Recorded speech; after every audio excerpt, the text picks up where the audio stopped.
Imagine living in a city and commuting to another city every single day for work. That's a reality for a lot of us. Both the cities are quite close to each other, less than an hour drive, the language and the culture are all the same. In fact, you probably have family members and friends that live in the other city. But then all of a sudden, a border gets drawn right down the middle and now they're a part of two separate countries. This is exactly what happened with Amritsar in India and Lahore in Pakistan. Amritsar and Lahore were birthed as parallel sister cities. In contrast to the way it looks now, Lahore is a city of great significance to Sikh people, and there is gurdwaras in Lahore that are very significant to the Sikh religion. Similarly, Amritsar was home to a lot of landmark masjids for Muslims. And during partition, as we all know, the British wrote things out as very black or white. Hindus and Muslims, India and Pakistan, but what about Kashmir and Punjab and other groups like Sikhs and Buddhists and Christians? To give you an idea of how intense the migration after partition was, Amritsar used to have a Muslim population of 49%, and that went down to 0.5%. And it's actually insane because when you're in Lahore, you could just quite literally map to Amritsar and drive there, and if you were able to visit both cities, you would see the similarities and the remnants of how close they used to be. And for those who are from Punjab, I'm sure that you've had family members migrate from the other side into Lahore or Amritsar, depending on where you are.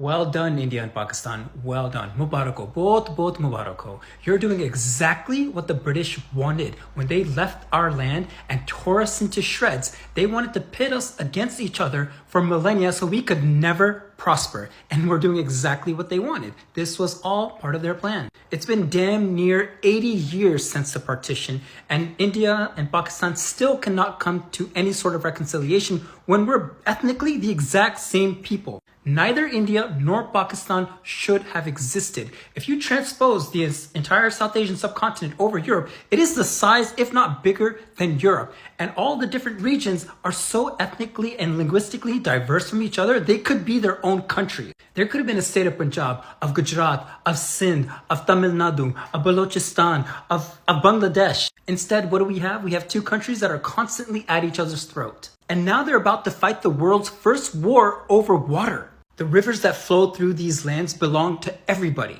And now we have nation states that believe they have ownership over these resources. All of this goes back to colonization. Before the British arrived, the land of India was a collection of different kingdoms. Then it was united under the British Raj, which is basically the colonial state of India. And then when they were granted independence, they basically brought a man from the UK who had never stepped foot in the country to literally draw a line on the map to split this area into two. No fucking wonder they cannot agree on anything. The geography wasn't considered. The cultural ties wasn't considered. The ethnicities weren't considered. The languages were nothing was considered when this fucking man just literally drew a line on the map. And this was all by design. Of course, they're not going to let the indigenous people who have lived on this land for generations decide how the map should be drawn. I swear to God, every time something goes on between India and Pakistan, I lose my shit.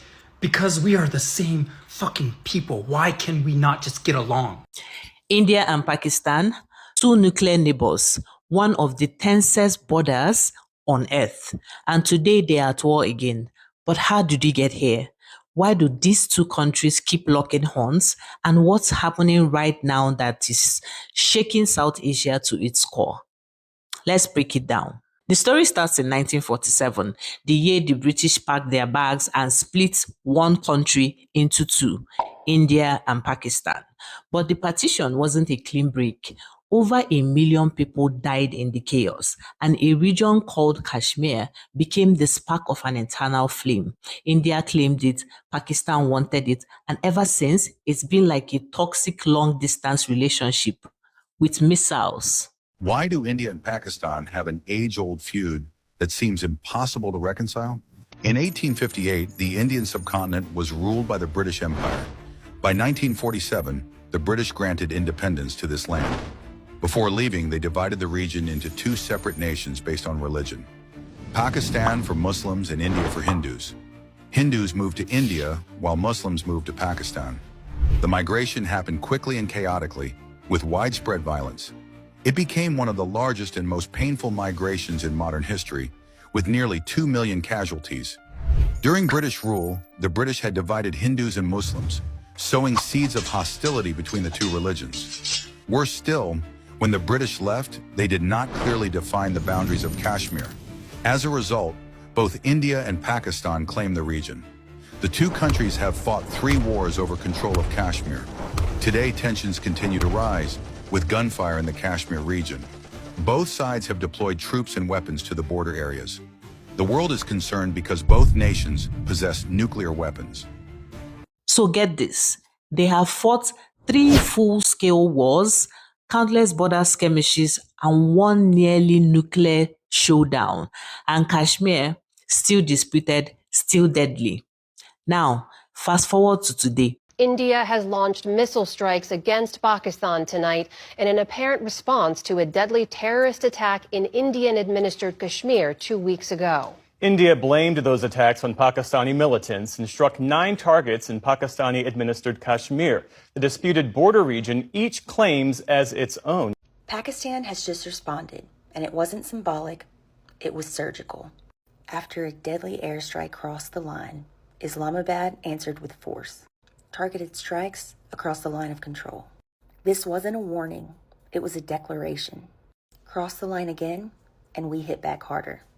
This is no longer about tension. It's about escalation, sovereignty, blood. The world is watching, and now history is too. So in early May 2025, both nations were exchanging heavy fire along the line of control. Reports suggested that Pakistan had mobilized thousands of troops while India launched retaliatory airstrikes on suspected militant camps. And as usual, civilians were caught in the crossfire and international leaders urgently called for calm again. Both governments accused each other of provocations, and just like before, Kashmir was the flashpoint. This time, however, there was a twist.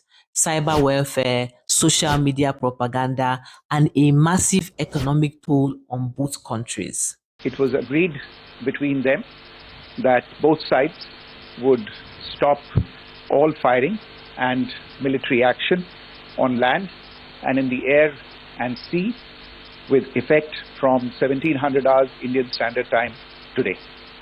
Instructions have been given on both sides to give effect to this understanding. But as of May 10th, 2025, after days of intense escalation, India and Pakistan officially agreed to a ceasefire along the line of control. The agreement came through direct military and diplomatic channels, signaling a rare but hopeful step back from the brink. And in a surprising move, well, not so surprising, US President Donald Trump claimed he was the one who brokered the ceasefire. But India, get this, quickly shut that down. India just embarrassed Donald Trump on the world stage as they called him out for lying about his involvement in the ceasefire agreement between India and Pakistan. Now, if you missed it, India and Pakistan have been battling each other, but they just agreed to a ceasefire deal. And once they did, Donald Trump ran to take credit, saying that the U.S. mediated those talks. Well, India came out and said not so fast, as they posted that the Ministry of Information announces the stoppage of firing and military action between India and Pakistan was worked out directly between the two countries. They then go on to say there is no decision to hold talks on any other issue at any other place. The reason they mentioned the no future talks is because Marco Rubio jumped in and said that they had agreed. The U.S. worked that out as well. But they're saying, no, this didn't happen. And this is classic Trump. Take credit for something you had nothing to do with. Why is India angry with Trump right now? President Trump has claimed the role as dealmaker-in-chief after the two nuclear-armed neighbors came dangerously close to war. So what exactly did Trump say that's ruffled feathers here in Delhi? Let's stop it. Let's stop it. If you stop it, we're doing trade. If you don't stop it, we're not going to do any trade. People have never really used trade the way I used it. That I can tell you. And all of a sudden they said, I think we're going to stop. And they have. And Trump didn't stop there. He even claimed he prevented a nuclear war. I think it could have been a bad nuclear war. Millions of people could have been killed, so I'm very proud of that. That's definitely not how India tells it. Modi's government says it was Indian firepower that forced Pakistan to ask for a ceasefire on May 10th. साथियों, पाकिस्तान की गुहार के बाद भारत ने सिर्फ अपनी सैन्य कार्रवाई को स्थगित किया है। अगर पाकिस्तान ने फिर से आतंकी गतिविधि या सैन्य दुस्साहस दिखाया तो हम उसका मुंह तोड़ जवाब देंगे। Just to be clear, India has confirmed getting calls from US Vice President J.D. Vance and Secretary of State Marco Rubio right before the ceasefire. But while Pakistan later thanked Donald Trump for the truce, India doesn't acknowledge any US role. It's also pushed back on Trump's claim that trade even came up. Instead, Delhi says it won't fall for what Prime Minister Modi called nuclear blackmail from Pakistan. And it's sticking to this one line. Let me be clear, it was the force of Indian arms that compelled Pakistan to stop its firing. Anything to do with Pakistan and Kashmir hits a raw nerve here in India. Kashmir is right at the center of tensions between the two nuclear powers. Both countries claim it in full, and for years India has made it clear no international mediation. In Delhi, Kashmir is seen as an internal issue. India also says that it isn't ready for any direct talks with Pakistan unless cross-border terrorism stops. The Pakistani government, of course, denies being responsible for attacks in India.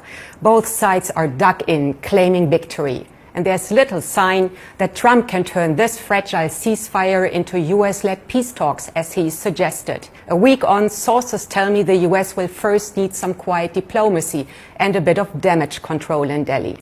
They officially stated that no foreign leader, including Trump, played a role in the negotiations. The ceasefire, they said, was entirely between India and Pakistan. See, this isn't just a local dispute. A full-blown Indian-Pakistan war could pull in China, the US, Russia, and Afghanistan. Two nuclear powers at odds? That's not just a regional issue. It's a global threat. Now, add to that religious tension, political elections, and a new wave of nationalism on both sides, and you've got a powder keg, one wrong move away from catastrophe. Did you know that the Indian-Pakistan border is so lit? Literally, it can be seen from space. Or that both countries have cricket teams that are more competitive than their armies. Seriously, every time they play, it's like a mini war. So what's the solution? That's the million-dollar question. Maybe peace talks, maybe pressure from allies, or maybe, just maybe, both sides remember that real strength lies in restraint. So what do you think should happen next? Drop your thoughts in the comments. And if you learned something new today, hit that like button, subscribe, and share this video, because peace begins with understanding. So YouTube thinks you like this video over here. Thank you so much for watching. See you in the next video. Au revoir.